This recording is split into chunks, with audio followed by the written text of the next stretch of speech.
Voices of the Valley takes a visitor through the history of Abbotsford, from our Indigenous peoples right through early industry and settlement to the agricultural centre that Abbotsford is today. And we do that using the various stories and different perspectives that go along with a history and development. We haven't told it as a beginning and an end point in strictly a timeline format. We've told it through the stories of the people who lived here that have a contemporary perspective on the issues of history, as well as how people today look back on those histories and the way it's affected them.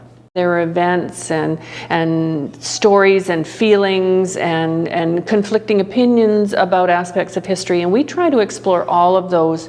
We'd like people to not just learn history, but to become passionate historians themselves and want to learn more and just find out more on each of these topics that's important to them. The Reach and the MSA Museum Society decided to collaborate because we share a mandate to deliver heritage services in the city of Abbotsford. We each maintain an artifact collection.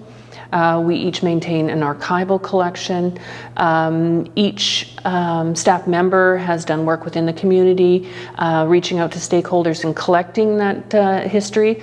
And so each of us has expertise in various topics. And so by bringing it together and working as a team, it brought maximum understanding of history and increased the capacity to tell the story as comprehensively and as completely as possible.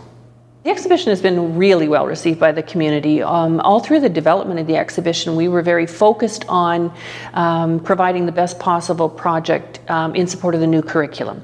And so historical thinking strategies and visual thinking strategies that allow students to explore the exhibitions in their own way, but also give them the skills not only to look at the artifacts we've presented, but any artifact, any object, how to understand the story a photograph can tell, not only the photographs we've used, but any photograph.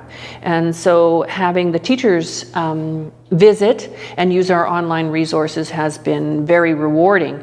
I am most often struck by coming through the gallery, as I often have to do, to see families here or grandparents and grandchildren, and it may be a grandfather that's explaining to a grandchild how a crosscut saw works or how a peavey works, or a mother explaining how a butter churn worked and her experience with churning butter with her grandmother.